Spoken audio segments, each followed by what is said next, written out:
मौलाना सरदार अहमद साहब रहमतुल्लाह अलैह के पास ना एक बूढ़ी अम्मा अपना बेटा छोड़ गई।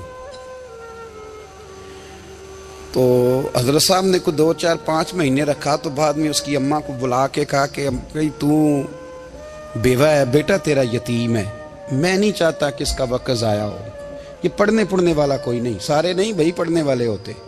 अब यहाँ उलमा बैठे हैं, मैं बेअदब भी ना हो जाऊँ। कुछ पूरे 8 साल लगा के भी आ जाते हैं, सनद भी उनके पास होती है। नाराज ना हो जाना, ये तो सब अच्छे लोग हैं, सनद होती है पर पता पुता कोई नहीं होता। ये आला हजरत ने लिखी है बात, सनद होती है, पूरी डिग्री होती है, उस पर कई लोगों के साइन भी होते। तो बहुत सारे तालिब इल्म ऐसे होते हैं जो मदारस में कहते हैं मैं फाजल फलां हूँ, लेकिन कोई शय पास। तो मौलाना सरदार अहमद साहब मुहद्दिस आज़म पाकिस्तान रहमतुल्लाह अलैह उस बूढ़ी को कहने लगे तेरा बेटा कौन देना है, पढ़ना पढ़ाना इसने कुछ भी नहीं, तो यतीम बच्चा है, कल को तो कहेगी कि मेरे बेटे ने वक्त ज़ाया किया तो वापस ले जा। बूढ़ी अम्मा रोने लग गई, कहने लगी मैं पढ़ाने तो नहीं लाई थी, मैं तो आपको रब का वली समझती हूँ, मैं तो नौकरी कराने लाई थी, नौकरी। हजरत अनस बिन मालिक कहते हैं मेरी अम्मा भी हुजूर की बारगाह में दे गई थी। तो हुजूर की बारगाह में ये नहीं कहा था कि या रसूलल्लाह पढ़ा दें, हाँ हाँ मैं जिम्मेदारी से बात कर रहा हूँ। ये नहीं कहा था हुजूर मुजाहिद बना दें, ये थोड़ी कहा था कि या रसूल अल्लाह सल्लल्लाहु तआला अलैहि वसल्लम से मुफस्सिर मुहद्दिस मुहक्किक मुफ्ती बना दें। हजरत अनस की अम्मा कह गई थी सोनिया जब तक ये रहेगा ना आपकी नौकरी करेगा, ये घर के काम काज करेगा, ड्यूटी करेगा, हुजूर ये आपकी नौकरी करेगा। तो मेरे महबूब ने फिर दुआ कर दी, अल्लाह इसे बरकत अता फरमा। तुम समझता है खिदमत वाला खाली रह जाता है? जितना जायका खिदमत वाले को मिलता है, जो उसके नसीब में आता है, वो किसी का नसीब कहां भाई। हजरत अनस कहते हैं हुजूर ने दुआ कर दी, बरकत की। मुझे तो खेती बाड़ी आती भी नहीं थी, पर लोगों के बाग में साल में 1 दफा फल लगता था, मेरे बाग में 2 दफा लगता था। हुजूर ने दुआ कर दी अल्लाह इसे औलाद दे। फरमाते हैं मेरे बेटे, मेरे पोते, मेरे नवासे, मेरी बेटियां, फरमाते हैं मैं जिंदा हूं और मेरी 100 औलादे मौजूद हैं। परेशान हो गया 100 सुन के बच्चे 2 ही अच्छे, 100 औलादे मेरी मौजूद हैं। हजरत अनस भी मौलाना सरदार अहमद साहब के पास ना छोड़ गई बच्चा, कहने लगी हजरत जी मैं को पढ़ाने के लिए थोड़ा छोड़ गई हूँ, मैं तो इसलिए छोड़ के गई हूँ कि आप मेहरबानी करें खिदमत कराएं। तो हजरत जी कहने लगे कोई ऐसा काम ही नहीं, खिदमत वाला क्या कराऊं। कहने लगी पट्ठे पवा लिया करो जी। हूँ लड़ पेंदे ने, कहने ने बच्चे काम कर दें मदरसे का। हालांकि अब कहाँ बच्चे काम करते हैं, अब तो गुजर गया दौर, अब तो बच्चे काम कराते हैं। अब बच्चे भी नाराज हो रहे हैं, घूर घूर के देख रहे हैं। सही कह रहा हूँ आपको, बच्चे काम कराते हैं, बच्चे कहाँ काम करते। कहने लगी ये चारा डाले करेगा आपकी भैंसों को। तो हजरत ने उसको कहा कि बीबी चारा मेरी भैंसों को डालने के लिए मैंने बंदा रखा हुआ है, तो तू जा ले जा। कहने लगी हाथ बांध के हुजूर मेहरबानी करें रख ले, चारा डाल लेगा। और पुत्र तवज्जो से चारा डालना हजरत की भैंसों को। रोने लगी, हजरत ने रख लिया, महीने का खर्चा भी देते। शाम को ना वो सारा दिन काम करता, शाम को आके पैरों में भी बैठ जाता, हजरत जी लाएं तेल थोड़ा सा, पैर ना दबा दूं। 8 साल साथ वाले पढ़ते रहे, ये बेचारा नौकरी करता रहा, मेरा रूप भी नहीं ते मेरा रंग भी नहीं, और मैनू यार मनान दा टंग भी नहीं। कभी कभी ना हजरत बिलाल हबशी फारग होते ना, तो नबी पाक की बारगाह में अर्ज करते हुजूर कोई काम तो नहीं, सारे हो गए, हुजूर जाऊं जरा, चले जाते। एक दिन सलमान फारसी कहने लगे या रसूलल्लाह ये बिलाल कहाँ जाता है। फरमाया जा देख के तो आ। हजरत सलमान वापस आए तो आके रोने लगे, कहने लगे सोनिया जब यहाँ से जाता है ना तो जाके सैयदा फातिमा की चक्की पीसनी शुरू कर देता, बीबी साहबा के काम करने लगता है, घर में जाके स्नैन की ड्यूटी करता है, वहां भी काम यहाँ भी काम। वो चारा डालता रहा, उसने चारा डाला। हजरत मुहद्दिस आज़म की भैंसों को दस्तार फजीलत का वक्त आ गया, सारे पगड़ियां सजा के आ गए, आज दस्तार होगी। ये ना पीछे होके बैठ गया, चूंकि पढ़ा ही नहीं था तो दस्तार काहे की, दस्तार तो उसकी जो पढ़ेगा, हमने तो पढ़ा ही नहीं, हमने तो यार पढ़ा, घर पढ़ा, ड्यूटी करी। हजरत मुहद्दिस आज़म रहमतुल्लाह अलैह के यहाँ जब ऐलान होने लगा ना कि अब दस्तार होगी, तो हजरत ने पहला ऐलान उसका फरमाया, तो मजा वाला बंदा कपड़े भी कदी कदी बदलता है ना। वो कहते हैं जिस हाल में भी था मैं पलट के देखने लगा कि पड़ा पड़ा है तो है, कोई शय नहीं। तो ये माजरा क्या है? पीछे से उठ के आए तो कहते हैं बाकियों की दस्तार किसी आलिम ने की, किसी सूफी ने की, लेकिन ये भैंसों को चारा डालने वाला जब आया तो मुहद्दिस आदम ने फरमाया पगड़ी के बाल को कोई हाथ ना लगाए, ये सारी दस्तार मैंने करनी है। और फरमाते हैं हजरत बाल भी देते जाते थे और आंसू भी बहाते जाते थे, माथा भी चूमते थे और फरमाते थे दस्तार के बाद चला तो नहीं जाएगा यार, मुझे तो इबादत भी नहीं रह गई, मुझे तो चाबियों को भी नहीं पता कौन सी कहाँ रहती है, जाएगा तो नहीं तू? तो रो पड़ा, कहने लगा सोने जाए तो वो जिसके पल्ले कुछ है हो, आता जाता तो है कुछ नहीं, मुझे किसने रखना है, मैंने कहाँ जाना है, इधर कहाँ, तो इधर ही रहूंगा। उस तालिब इल्म के सारे उस्ताद भाई कहते हैं उसने दस्तार कराई, पढ़ा पढ़ाया कुछ नहीं, पर जो मसला अड़ जाता था ना, वो जो अड़ जाता था ना, वो जाके उससे पूछते थे तो किताबें खोलने की जरूरत नहीं पड़ती थी। मौलाना अमजद अली साहब आजमी रहमतुल्लाह अलैह फरमाते हैं यकदम आला हजरत का दरवाजा खुला, ये भी मेरे आला हजरत की जिंदगी है, इसे भी देख, यकदम दरवाजा खुला तो बूढ़े इमाम के पैरों में जूता कोई नहीं और आला हजरत सर पट दौड़े। मैं करीब गया, मैंने कहा हुजूर मैं सदके जाऊं, कहाँ जा रहे हो? कहने लगे किसी ने बताया मेरा मुर्शद का बेटा रेलवे स्टेशन से गुजरने वाला है, अमजद अली देर न कर यार, कहीं शहजादा नाराज ना हो जाए, मेरे मुर्शद का बेटा, मेरे शेख का पोता, यार जरा जल्दी कर। कहते हैं आला हजरत दौड़े रेलवे स्टेशन पे, उन्हें अगर फतवे लिखने आते थे किल के रजा है खंजरे खूंखार बरकबार, तो वो ये भी कहा करते थे कैसे आकाओं का बंदा हूं रजा, बोल बाले मेरी सरकारों के। दौड़े गए रेलवे स्टेशन पे और बूढ़े शेख सदरुल शरिया कहते हैं मैंने कहा हुजूर मैं ना चला जाऊं? कहने लगे ना पुत्र, मैंने बड़ा नमक खाया उस घर का, मैंने बड़ी नौकरी करी है, मेरी अपनी ड्यूटी है, तुम्हारी तो नहीं ना। मेरे शेख फरमाते रेलवे स्टेशन पे हजरत खड़े हैं तो एक मुसाफिर उतरता, उसके करीब जाते अदब से सलाम लेते तो कहते मारेरा शरीफ से तो नहीं कोई आया? कहते वो मुसाफिर गुजर जाता, दूसरा आता तो फिर करीब जाते, कहते वो उसके आस्थाने से तो नहीं आए, उधर से तो नहीं कोई आया। कहते सारे गुजर गए, जिन मुसाफिरों ने उतरना था उतर गए, ट्रेन चल पड़ी। तो मैंने कहा हुजूर किसी ने आपको गलत इत्तला दी थी, शहजादे तो आए नहीं। कहने लगे यार इत्तला गलत थी या ठीक थी, पर यहाँ तक आने का मजा बड़ा है। आप समझ सकते हैं आला हजरत के दो बेटे हैं, हुज्जतुल इस्लाम मौलाना हामिद रजा खान साहब और मुफ्ती आज़म आलम इस्लाम, दोनों शहजादे इतने बड़े शहजादे थे कि दोनों अपने अपने वक्त के सबसे बड़े मुफ्ती हुए। ये भी तो मेरे आला हजरत है ना, इसको भी तो जरा समझो ना। खुश की और फिर खुश की और फिर खुश की। एक दिन पीर साहब ने कहा, नूरी मियाँ साहब, कि अहमद रजा यार वो भैंसें रखी हुई हैं तो उनको ना गीदड़ आके तंग करते हैं, तो दो कुत्ते मिल जाए ना कभी, तो चलो रात को पहरेदारी करेंगे, दो कुत्ते मिल जाएं। मैं अक्सर सोचता हूँ कि आला हजरत तो आलिम थे, उनका कुत्तों से क्या लेना देना। हजरत जी आपने कुत्तों की बात करनी थी तो किसी दुनियादार से करते, दो कुत्ते मिल जाएं तो जरा जानवरों की देखभाल करेंगे। फरमाया हुजूर सवेरे ही आ जाएंगे।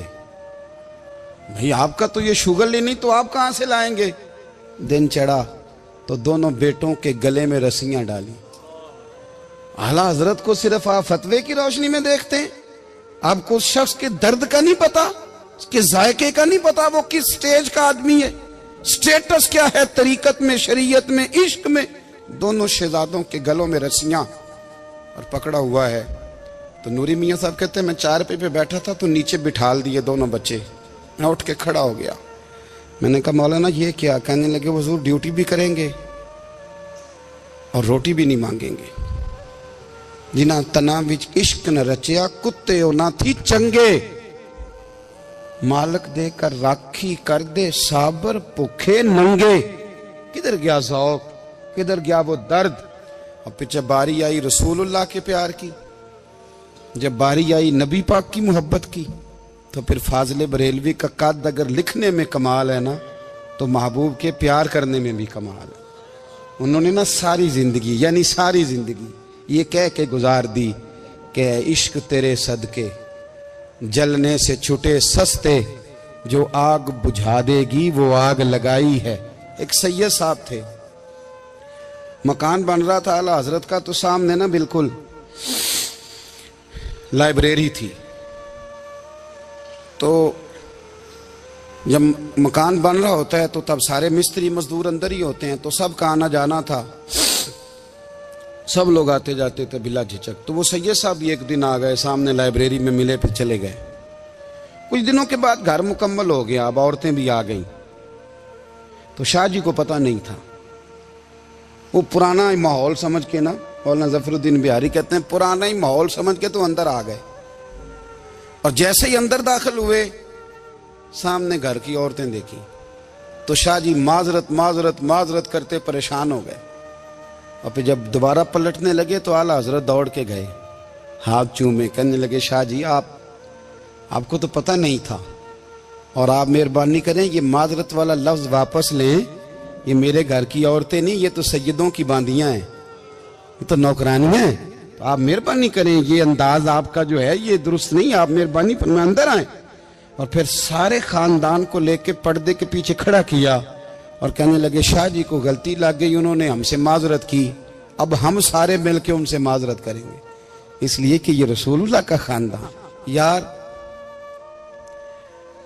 थोड़ा बहुत दो चार लफ्ज जिस बंदे को आ जाए ना, दो चार लफ्ज, मैं जाती तौर पे ना, आपको पता है मैं तो नात खानों से तो हमारी बनती नहीं, बहुत सारे नात खान तो हमें वैसे ही नहीं। मैं कहता हूँ नात आने दे जाने का नाम नहीं, नात तो कलाम का नाम है। किसी बुजुर्ग की बात पढ़ो, कोई मतलब उसमें कोई ज़ौक़ हो, कोई दर्द हो, ये क्या बात हुई जो आजकल काम शुरू है। लेकिन आपको पता है हम नात खां की भी इज्जत करते हैं।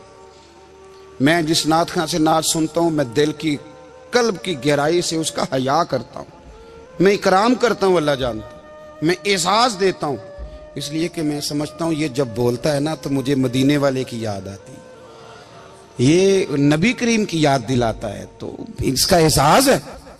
आला हजरत फाजिल बरेलवी रहमतुल्लाह ताला अलैह ने नबी करीम से मोहब्बत की और हुजूर सैयद आलम सल्लल्लाहु अलैहि वसल्लम से ताल्लुक़ रखने वाली हर शय से मोहब्बत की। उन्होंने अपने ज़ौक़ को कभी फीका नहीं पड़ने दिया। सारी ज़िंदगी रसूलुल्लाह सल्लल्लाहु अलैहि वसल्लम का प्यार। थोड़े दो चार लफ्ज़ मेरी तरह किसी शख्स को आ जाएं तो वो अदब अदाब के दायरों से निकल जाता है। वो हर चीज़ को किलो काल के जायके में रखता है। इसलिए मुल्ला रूमी फरमाया करते थे, सेठ आदमी हो ना, जेब में पैसे हो तो उसका पीर कोई नहीं होता। अगर कोई ओहदा मिल जाए, बंदा किसी दर्जे पे पहुंच जाए, तो उस बंदे का भी मुर्शद है। और अगर चार लफ्ज़ पढ़ जाए तो अक्सर मेरी तरह के बंदे खलीफे होते हैं, मुरीद नहीं होते। नाराज तो नहीं हो गए आप लोग? मेरी तरह के लोग ना खलीफे होते हैं, बताते हैं 14 जगह का खलीफा हूं, तो सवाल ये है कि गुलाम किसका है? मेरी खिलाफते। ओ खुदा के बंदे, गुलामी असल चीज है। आला हजरत फाजिल बरेलवी रहमतुल्लाह ताला अलैह ना लोगों से पूछते, जब कोई मदीने से आता, मक्के से आता, हज करके आता, तो पूछते मदीने गए थे? सदरुल शरिया रहमतुल्लाह अलैह फरमाते हैं, किसी ने कान में आके कहा हुजूर वो मोची हज करके आया। पक्की बात है हुजूर? हाँ। फरमाया चलो चलें। हजरत जी वो लिखना नहीं? तो मैं आके देखते हैं। हजरत मेहमान, ओए आके देखते हैं। कहते दौड़ने लगे, वो जूते गांठ रहा था। जाके पूछा हज करके आए हो? कहा हाँ, मदीना शरीफ गए थे। वो जिस बंदे के पास लोग तारीखें लेने जाएं तो टाइम ना मिले, भाई आज मदीने गए थे? कहने लगा जी बड़ा करम किया सरकार ने, मैं तो 1.5 महीना रह के आया हूं। कहते हैं जुब्बा कहीं, पगड़ी कहीं, कलम कहीं, शागिर्द कहीं, मुरीद कहीं, और अंदर नहीं, हुजरे के अंदर छुप के किसी की तादीम नहीं, चौक में मोची जूते गांठने वाला दुनिया देख रही है। आला हजरत झुके और मोची के पैर चूमने शुरू कर दिए। लोग पकड़ दें, हुजूर ये क्या, वो भी पैर करने लगे, पीछे हट जाओ। ये वो कदम है जो मेरे मुस्तफा करीम के दरे दौलत से होके आए। हरम की जमीन और कदम रख के चलना, अरे सर का मौका है वो जाने वाले। ये जायका, ये दर्द, तो आला हजरत ने ना ज़ौक वाली जिंदगी गुजारी, अदब वाली जिंदगी गुजारी, प्रेम वाला वक्त गुजारा, इश्क वाला वक्त गुजारा। हजरत बिलाल हबशी कभी सिपा सालार बने थे किसी जंग में, किसी सूबे के गवर्नर बने हो? बोलो तो सही यार। उनका तारुफ क्या था? नबी करीम के गुलाम। हुजूर के ना जो जाती मामलात थे ना, 20 अंसारी नौजवान थे जो हर वक्त नबी पाक के पास खड़े रहते थे कि हुजूर को हुक्म करें। 20 और 34 से लेकर 40 तक गुलाम हर वक्त हुजूर की बारगाह में रहते। हजरत बिलाल हुजूर के जाती मामलात की खिदमत करते थे। कोई ऐसी वो जो तबलीग की या दावत की या जंग की या जिहाद की कोई ड्यूटी नहीं वो करते थे, जाती खिदमत सरकार की।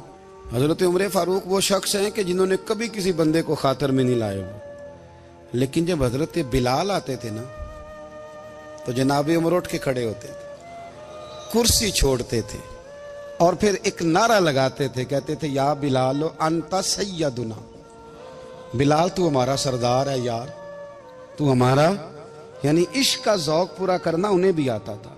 इसलिए मेरा मशवरा है, मेरी राय है, और जो मेरा हुक्म मानने वाले हैं उनके लिए मेरा हुक्म है कि ज़ौक ना कभी भी खराब करना, कभी भी ना ज़ौक ना खराब करना, अपना लुत्फ। मैंने कई दफ़ा, मैं पहली दफ़ा मदीना शरीफ हाजिर हुआ तो एक बाबा जी मेरे आगे आगे थे, तो उनको ना धक्के मार रहा था। वो सामने खड़े होते हैं ना, अल्लाह खैर फरमाए, अपनी अपनी ड्यूटियां ना, उनकी भी एक ड्यूटी है ना जी। तो वो धक्के मार रहा था तो बाबा उसे कह रहा था तेरी खैर होवे पहरेदारा, रोजे दी जाली चुम लैन दे। उन्हें फिर धक्का मारिया तो फिर उन्हें कहता तेरी खैर होवे पहरेदारा। मैंने, वो बिल्कुल अनपढ़ बाबा जी थे पर मुझे उन्होंने बहुत बड़ी बात समझा दी, मैंने उनसे बड़ा सीखा, मिंबर पे जिक्र कर रहा हूं। वो तीसरी दफा फिर धक्का मारा, तेरी खैर होवे पहरेदारा, रोजे दी जाली। तो बाबा जी बाहर निकल आए तो मैं भी पीछे निकल आया। तो मैंने कहा बाबा जी यहाँ कुछ इन्होंने बांग्लादेशी और हिंदुस्तानी भी रखे हुए हैं, पर ये तो अरबी था खालस। ਉਹਨੂੰ ਕਦੋਂ ਤੁਹਾਡੀ भी समझ आती सी? ਤੁਸੀਂ पंजाबी का शेर सुनाई जा रहे हो। कहते पुत्र मैनू भी पता है उन्होंने नहीं समझ आ रही, पर मैं तो अपना रांझा पै राजी करता सा। मैनू पता है उन्होंने कहा ओ यार असी रांझा भी तो राजी करना है कि नहीं, कि सारी जिंदगी कीलो काल के झगड़े में पड़े रहना है। ऐ इश्क तेरे सदके जलने से छुटे सस्ते, जो आग बुझा देगी वो। और एक जगह पे आला हजरत कहते हैं जान दे दी वादा दीदार पर, हमने जान दे दी। हाँ, खाली उसने वादा किया था कि आऊंगा, आया नहीं था, पर जान हमने पहले दे दी। तो इसलिए ना ज़ौक, शौक, प्यार, वारफ्तगी, मोहब्बत असातिज़ा के लिए, बुजुर्गों के लिए, उलमा के लिए, मशाइख के लिए, बड़ों के लिए ना ज़ौक ना कभी ख़राब होने पाए। अल्लाह आपको सलामत रखे। और कुछ दुआएं मैंने दे दी हैं, कुछ अल्लाह जानता है मेरे दिल में हैं, वो मैं देता रहता हूँ। अल्लाह आपको हमेशा शाद व आबाद फरमाए।